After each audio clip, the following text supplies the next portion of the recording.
I'd like to first of all talk about the causes of the present crisis, and I'd like to speculate on where this is all headed. Now, with regard to the causes, it's very important to understand that who caused this situation is of tremendous importance because it involves assigning blame. Uh, you really have two choices here. You can argue that the West, and especially the United States, caused the crisis, or you can argue that the Russians caused the crisis. But that means that whoever you argue caused the crisis is responsible for this disaster. And it is important to understand that this is a disaster. Uh, Ukraine has lost Crimea. It's, in my opinion, going to lose the Donbass.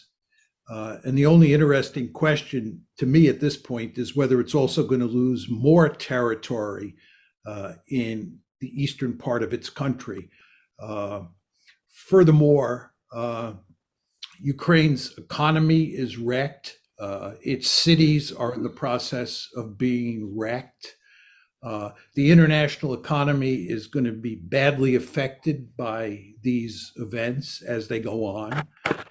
This is going to have terrible consequences, I think, for the Democrats in the fall. Furthermore, it makes it difficult for the United States to pivot out of Europe and pivot to China, where there is a potential threat, which is China. Furthermore, we're driving the Russians into the arms of the Chinese, which makes no sense at all. And all at the same time, we're making Eastern Europe a very unstable region, and therefore forcing us to, if anything, up the ante there. So this is a disastrous situation. So the question of who caused it and who bears the blame really matters. Now, the conventional wisdom in the United States and in the West more generally is that the Russians are responsible for this. And in particular, Vladimir Putin is responsible. As I'm sure almost all of you know, I don't buy this argument at all, and I haven't bought it for a long time. In my opinion, the West bears primary responsibility for what is happening today. And it was largely a result of a decision in April 2006 to make Ukraine and to make Georgia a part of NATO. We were going to integrate Ukraine into NATO come hell or high water. Now, the Russians said at the time that this is categorically unacceptable. The Russians made it clear that they had swallowed the first two tranches of NATO expansion, the 99 expansion and the 2004 expansion, but Georgia and Ukraine were not going to become part of NATO. They were drawing a line in the sand. They said this is an existential threat to us. And indeed, in August of that year, of course, August 2008, you had a war involving the Russians and the Georgians over the whole issue of whether or not Georgia would become part of NATO. Now, it's important to understand that when we talk about Western policy and we focus on NATO and expansion of NATO into Ukraine, that actually Western policy had three prongs to it. The core prong was definitely integrating Ukraine into NATO. But the other two prongs were integrating Ukraine into the European Union and turning Ukraine into a pro-Western liberal democracy. In effect, putting in place the Orange Revolution. And these three prongs of the strategy were all designed to make Ukraine a pro-Western country, a country in the West's orbit sitting on Russia's border. And again, the Russians made it unequivocally clear at the time that this was not going to happen. Now, the first crisis broke out in February 2014. The way I like to think about this is that you had a major crisis in February 2014, broke out that date.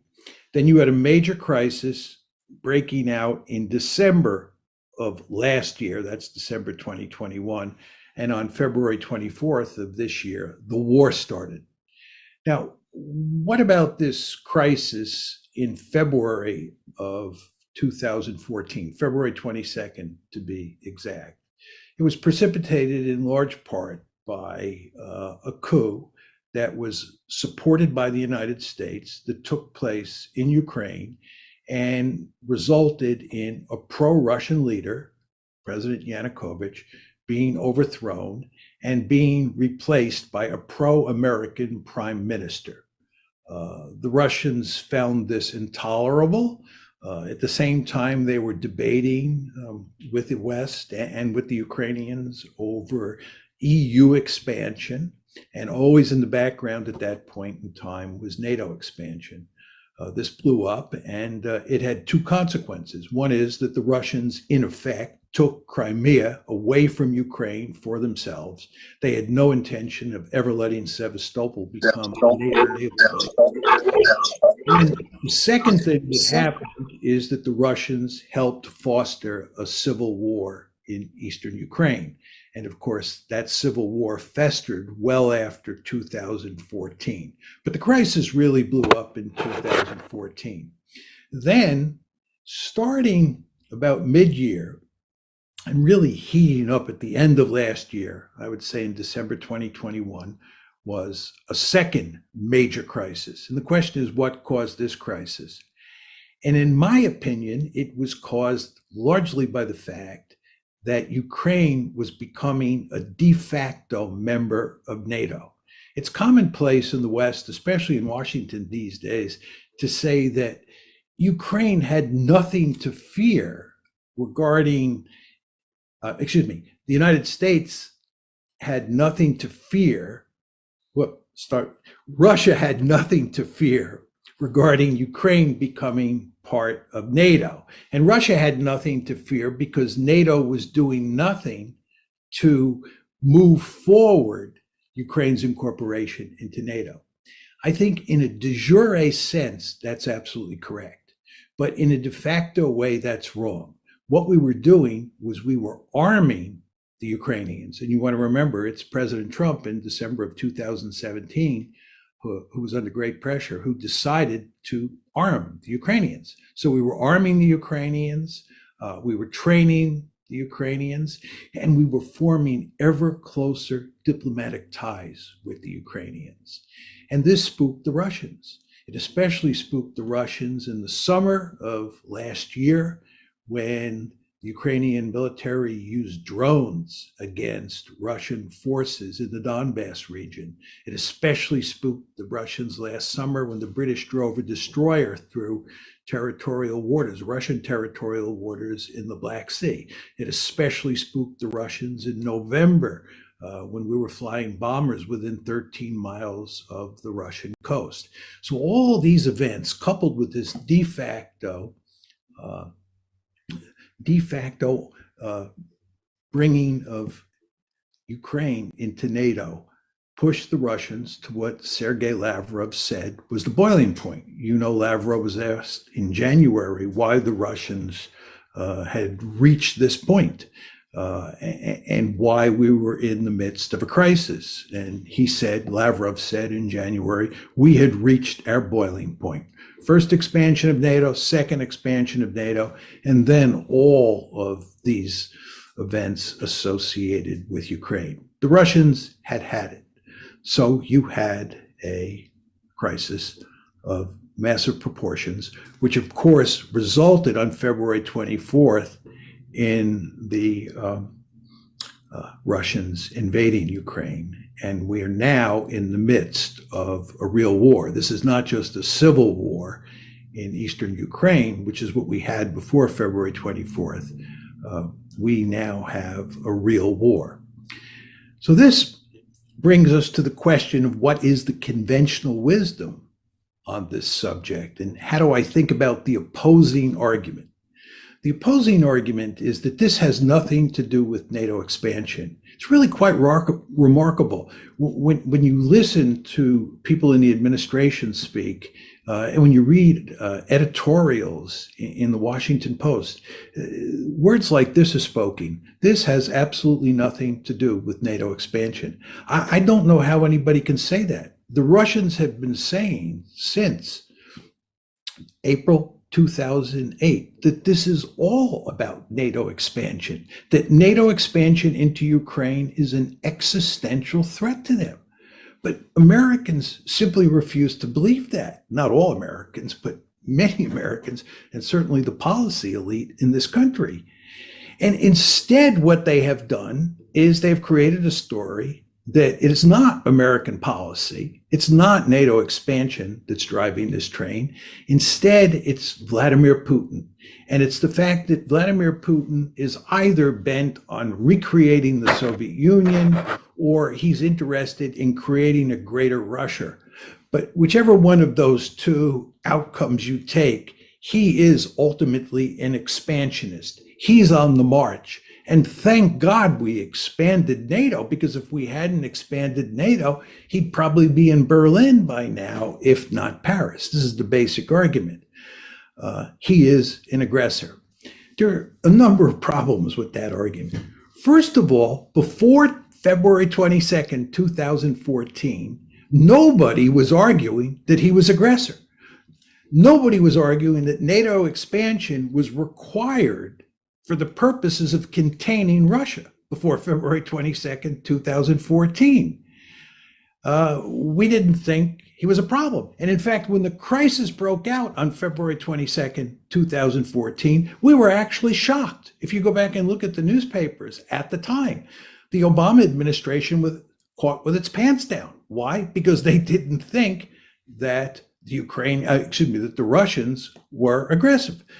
But of course, we had to invent the story after the crisis broke out so that we weren't blamed for what happened. We had to blame the Russians. So we created this story.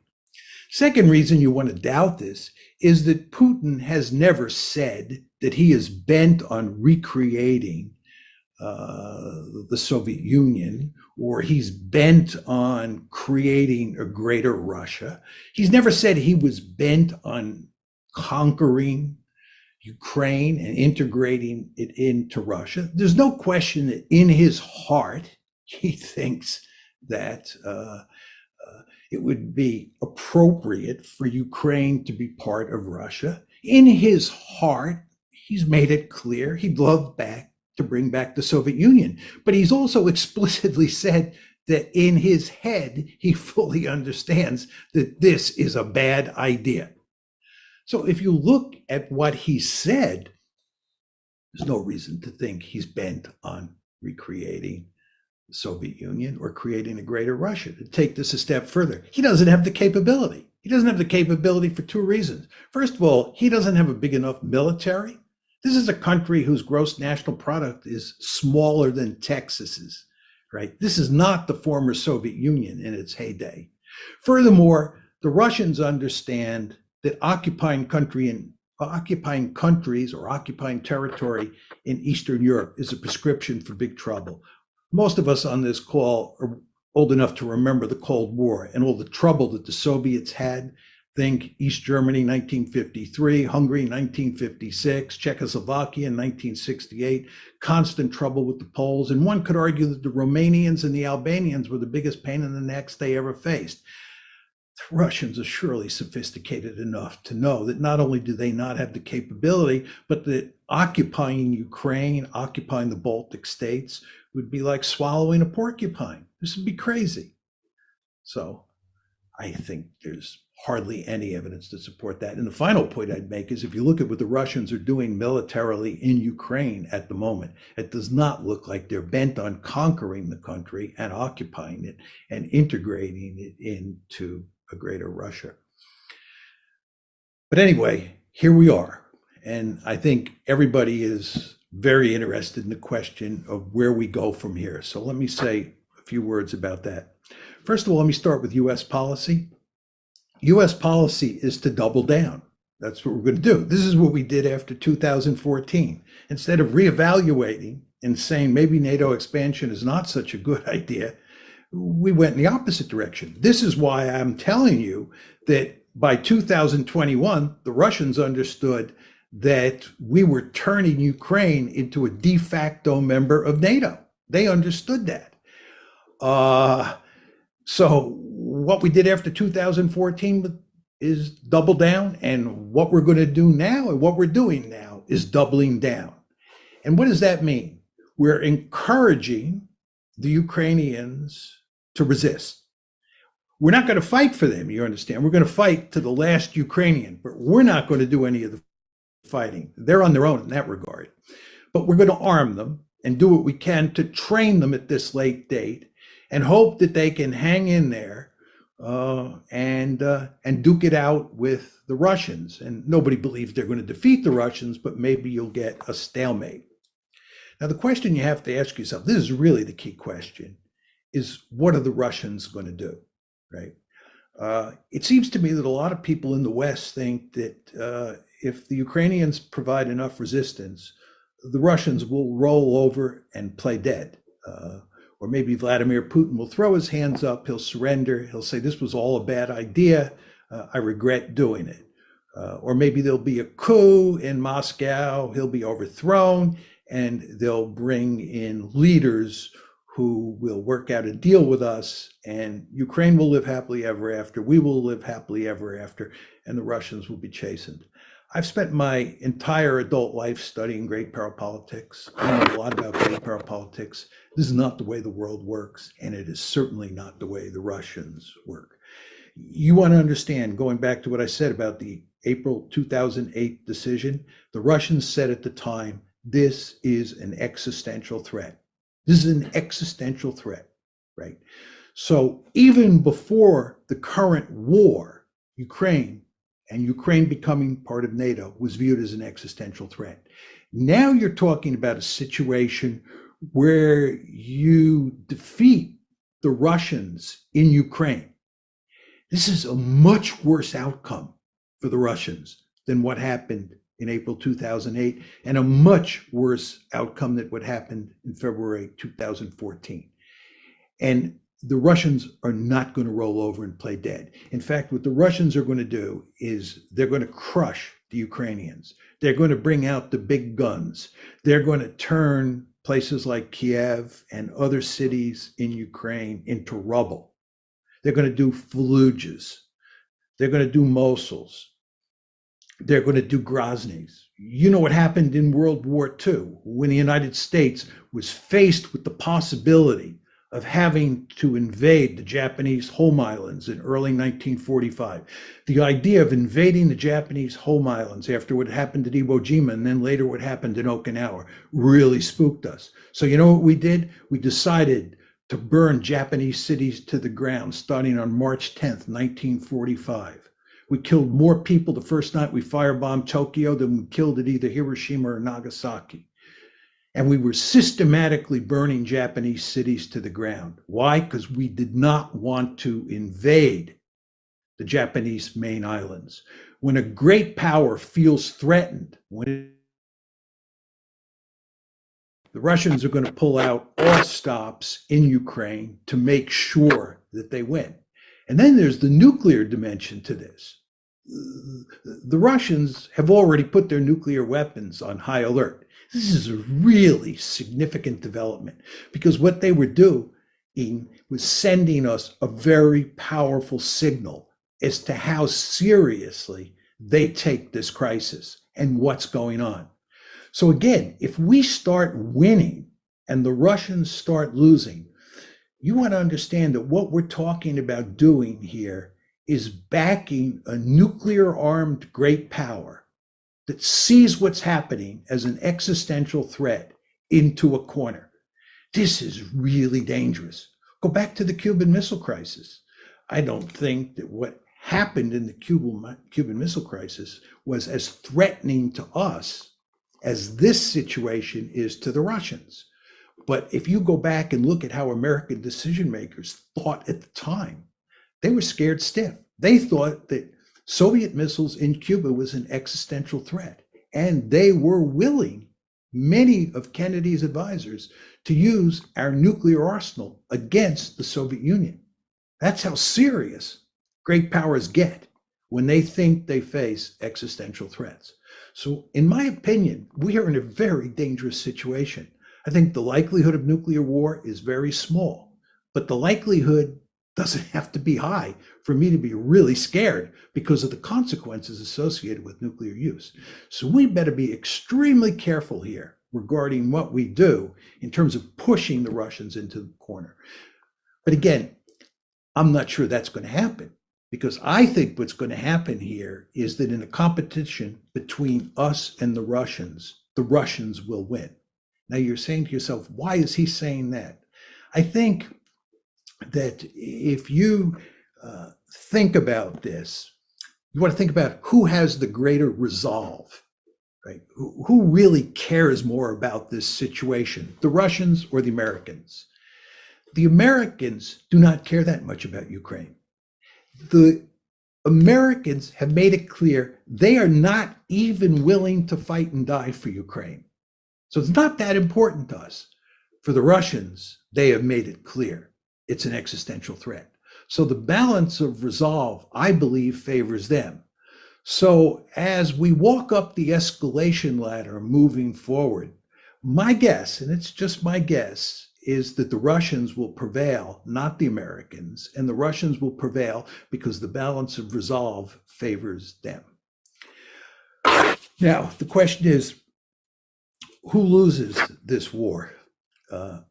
I think it doesn't matter much to the United States if we lose in the sense that the Russians prevail in Ukraine.